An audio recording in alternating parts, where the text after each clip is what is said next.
Evening all, Ryan Taylor here. Hope you are all keeping well. And those that follow me on Twitter will have seen it's time for another quick transfer Q&A. I haven't done one of these since last summer. But given the nature of the window in terms of what we've seen so far from Premier League clubs, everyone's kind of active at the moment. Some clubs more so than others. So I thought it'd be a good way to kick things off again in terms of covering all bases. Obviously, there are certain deals and topics that I can't answer stuff on because I don't have information on everything. But in terms of what I've been working on this week, it seems like the responses seem to kind of tie into that.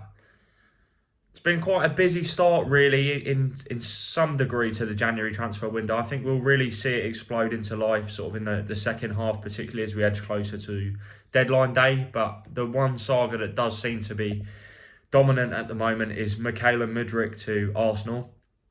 I think, personally, not since the Bruno Fernandes move to United have I seen a saga that's really sort of gathered this much interest and interest in general. I think it's, at the moment, if you speak to any Arsenal fan, the kind of question on their lips is, when is Mudryk going to sign?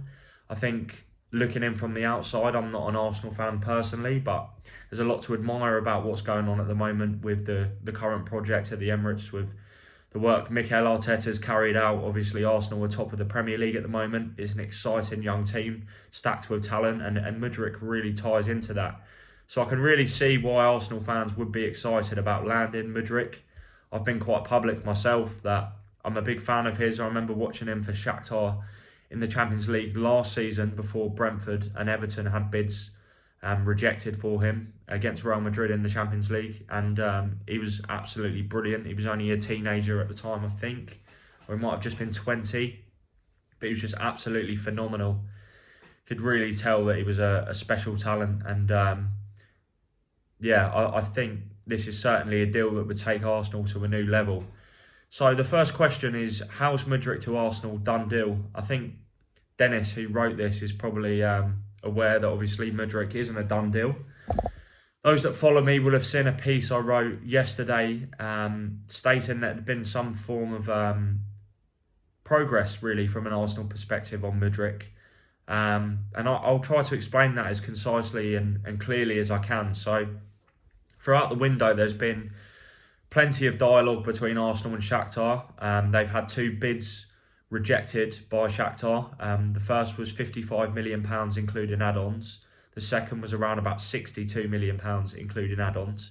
And that's when Shakhtar then got Chelsea involved. Dario Serna went to Stamford Bridge last week to watch Chelsea against City, but he's also understood to have held talks with Todd Boehly over a deal for Mudryk. But I very much don't anticipate Chelsea to make a move at all for Mudryk unless the Arsenal deal collapses. So as I've repeatedly said, and it's kind of common knowledge really, but Arsenal are the only team in the ascendancy for Mudryk. He's absolutely in love with the project, really, in terms of how he sees himself fitting into Arteta's sort of team and what's going on at the Emirates. It's a club that really encourages the development of young players. They've signed a lot of young players that have gone on to achieve great things, really, in the past few years on an individual basis. You only got to look at Bukayo Saka, for instance, a real star at the World Cup with England. Martin Odegaard now is been one of the best players in the Premier League this season.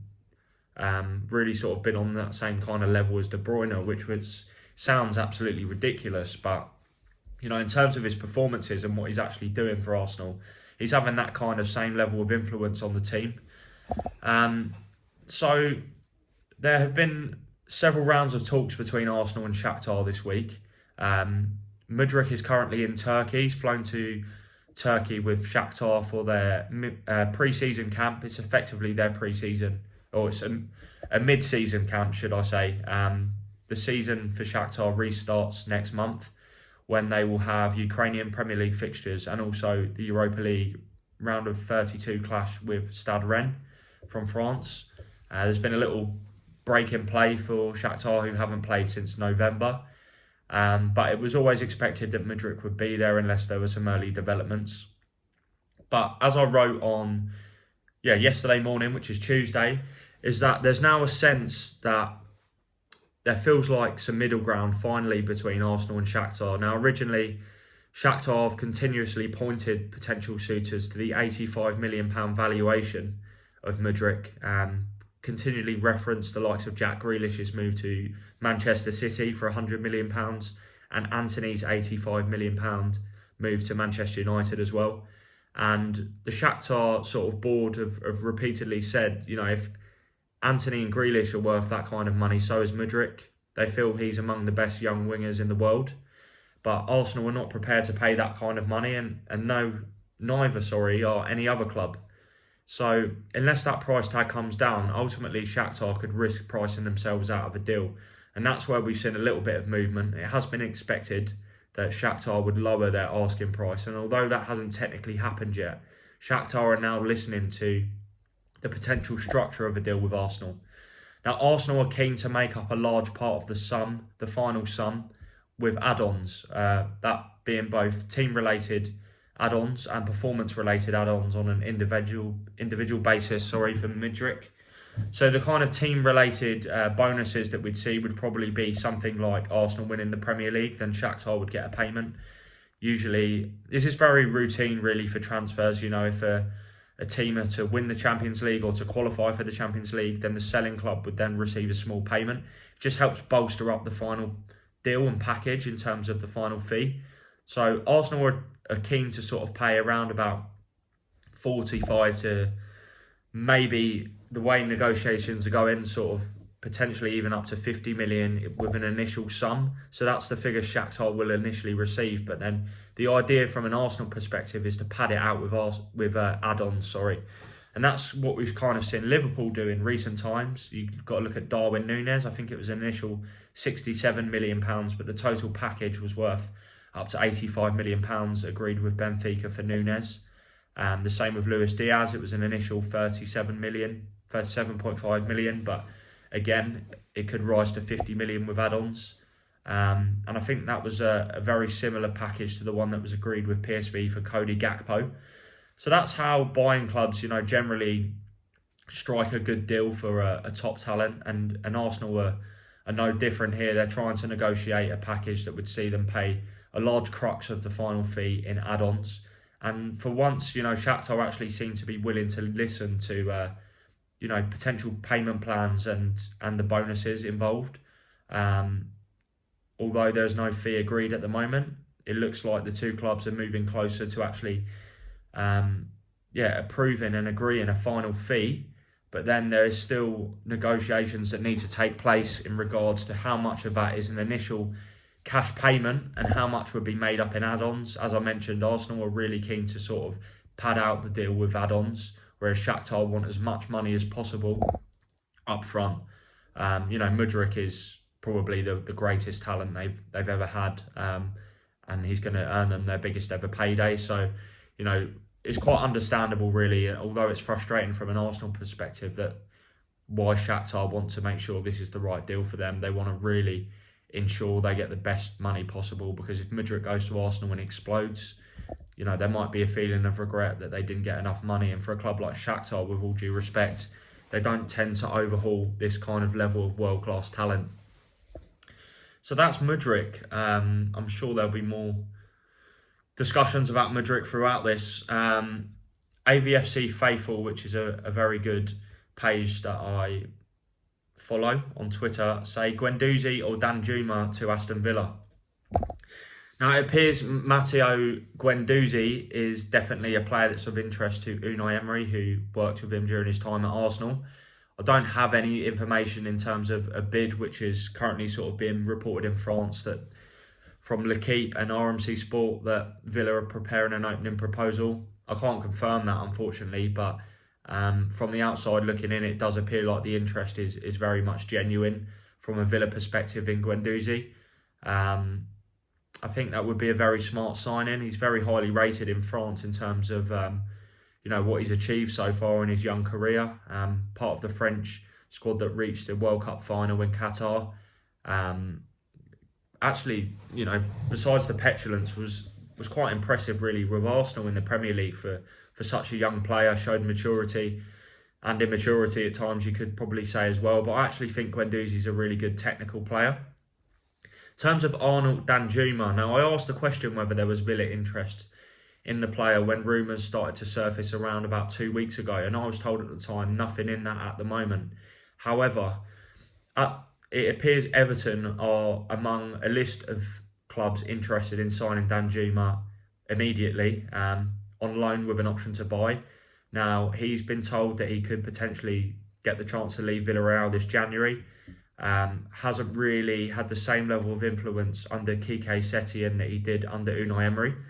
And I can see obviously why the links to Danjuma are there at Villa, a former player of Emery, a player that thrived in the Champions League last season, making the Champions League Team of the Year. But he's kind of fallen off a little bit, but there's still a top talent in there in Danjuma who really sort of took off following his move away from Bournemouth. He had a great season in the Championship and really took that to the next level in Spain with Villarreal. But I don't believe he's an active target for Villa at the moment. But they are looking at a few attacking players, which we'll come on to shortly. As I mentioned, Everton very much interested in Danjuma at the moment, but so are other clubs from around Europe, including Nottingham Forest. And it is looking likely that he could probably get a move.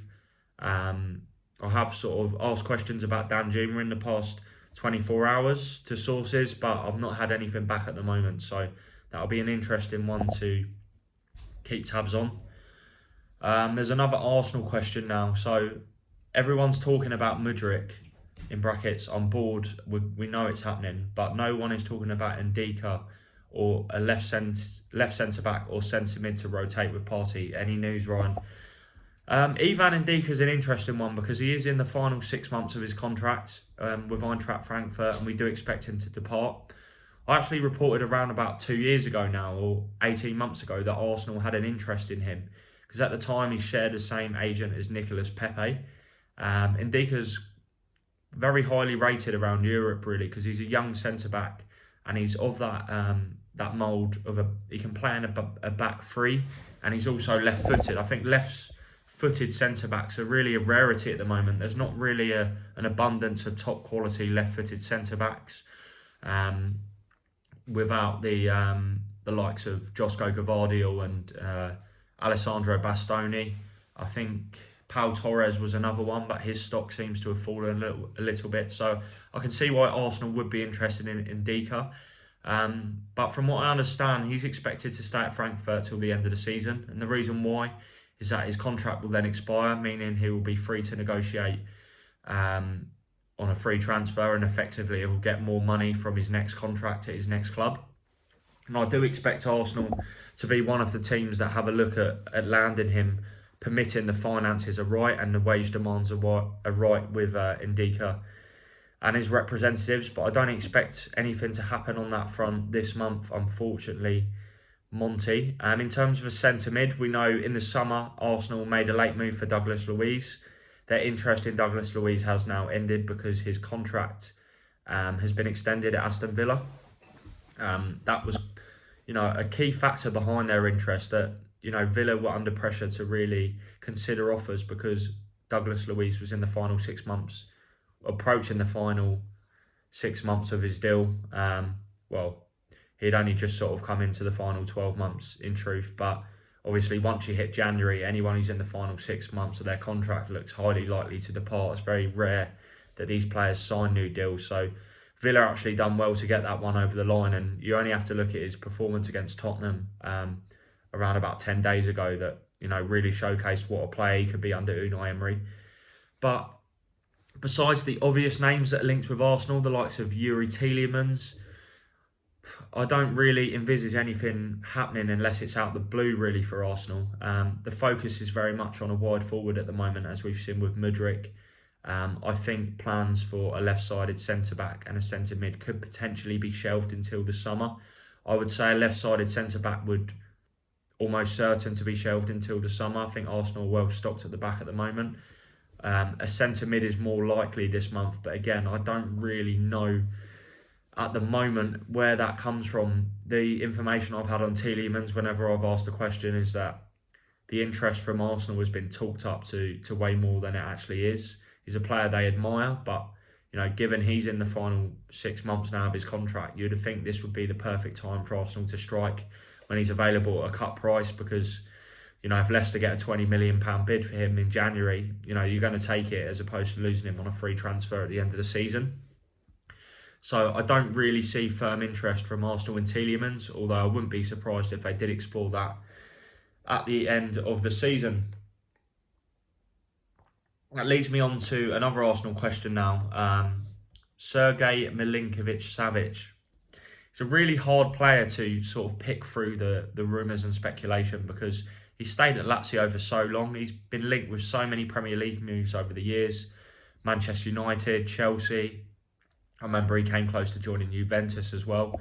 A real sort of powerhouse midfielder that, you could see why any manager would be interested in signing him. And I believe he is actually approaching the final stages of his Lazio contract as well.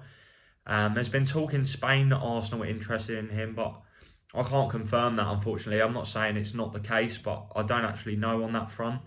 Stylistically, you could see probably why he would be someone that they look at in terms of a profile that sort of complements Thomas Partey and provides competition and backup for him. Although I do feel like Arsenal are now moving to the next stage of their project, where they need to build a squad as opposed to just a starting 11. I think their starting 11 is as good as anyone in the Premier League, but their lack of depth is really where some of the other sides maybe have a little bit of an advantage on them. But although that hasn't really been evident this season so far, Arsenal have coped admirably, not really had too many serious injuries. But, I do think Arsenal will look to strengthen in the middle of the park, certainly. Is it true that Arsenal have had a 40 million bid in for Sergei Milinkovic-Savic? No, that's not true. Is Moukoko to Newcastle actually a thing, says Daniel Mine? It appears it is. Moukoko is now in the final 6 months of his deal with Borussia Dortmund, which means he's free to negotiate with foreign clubs. And through what's been reported in the past few days, which does seemingly have substance, Newcastle have made a verbal approach for Moukoko, which means they are looking at negotiating a potential contract with him in the summer. I think it's highly unlikely that he leaves Borussia Dortmund this January. He is still in talks with Borussia Dortmund over a new contract as well. There are a host of other interested clubs as well, including Chelsea. Barcelona are believed to be looking at Moukoko as well. He's considered a real top talent. Even Liverpool and Manchester United have been linked with him as well. But it appears Newcastle are genuinely interested, which I find quite interesting, given Newcastle have Alexander Isak, Chris Wood. We don't know how long he's going to stick around, but still a very credible option. Like I said, when Isak's playing, you don't really envisage another striker getting in the team. But at the same time, I think Newcastle, like I just mentioned with Arsenal, need to build a squad, and that's exactly what they're doing, really. Question here: have West Ham moved for Terem Moffi? Now, I reported yesterday or the day before that, West Ham's interest in Terem Moffi had been dismissed to me, but it's now my understanding that there is actually genuine interest. I think, throughout the transfer window, it's, for fans, they don't really understand, to be honest, how difficult it can be as a reporter to cover transfers and get information on them, because there is a whole sort of PR spin, when you ask certain sources from certain sides of the deal about interest, there's a constant sort of desire to play things down and pour cold water on speculation, whereas from other sources who are actually involved in the deal, they can very much talk up the prospect of a deal happening, talks, etc. But clubs in particular are really keen to play down interest. So in terms of West Ham's interest in Terem Moffi, I believe they have actually held negotiations to sign the player now. But at the same time, there is a little bit of a differentiation between the price Lorient are looking for and what West Ham are prepared to pay. You may have seen Youssef En-Nesyri's statement in recent days about turning down a move to stay at Sevilla and help them sort of get back up the table. They've had a really tough time this season. Obviously, Julian Lopetegui's left to join Wolves. But they were actually sort of flirting with relegation at one point, despite being in the Champions League this season. But it appears West Ham actually going for another striker, which I find really strange given they have Michail Antonio and Gianluca Scamacca. It's become quite apparent that Antonio really isn't operating at the same levels he has in recent times, which is understandable given he's 32, but I don't think it's helped that Scamacca's come in as well. And obviously there has been links with Wolves for Antonio in recent days, so I can see why West Ham would be looking at Terem Moffi. I have seen a fair bit of him actually, watching Ligue 1 on BT Sport. I tend to watch the goal show every week, and he scored some absolute belters this season. Not least, he had a great game against PSG when he really sort of bullied the defence and gave them big problems. Lorient are flying this season as well, having a really good campaign. There's a lot of talent at the club. Enzo Lafay as well is another really special midfielder. And Lorient are really willing to do business, but they're looking for around about 25 million to 20 million to sell Terem Moffi. And I think at the moment, the kind of figures Premier League clubs are willing to pay is around about the £15 million mark. That's the region Southampton have had a bid rejected. They remain very much interested, Southampton, but they are also tracking other attacking targets, including Nicholas Jackson from Villarreal and Jeremy Doku as well from Stade Rennes, who looks unlikely to depart following Martin Terrier's injury for Stade Rennes. So that's the kind of lowdown on Moffi, but there is interest from West Ham. Any truth in Forest looking at Ismaila Sarr from Watford? It's hard really, Will, to comment on that because Forest are always active. They're always looking at multiple targets, but in terms of actually moving for Sarr, I don't know. I can't tell you the truth on that one. I would say I would question the substance of the reports the other day that they were looking at a swap deal with Emmanuel Dennis to send him back to Watford. Don't think that's true, to be honest, but I might be wrong. And also from Ismaila Sarr's perspective, why are you going to leave Watford for Forest? With all due respect to Forest, there is a chance, obviously, they could still get relegated. The way they've improved in recent weeks would suggest they're definitely on the right track. And, if they carry on the way they've been playing in recent weeks, I think they've got more than enough to survive. But it would be a little bit of a risk from Sarr, particularly given he came really close to joining Aston Villa recently in the summer transfer window. So I would sort of wait and hold fire on Sarr at the moment. I have reached out to his representatives to ask for some clarification on his situation, but I haven't received anything back at the moment. Villa winger targets. Now, that's an interesting one.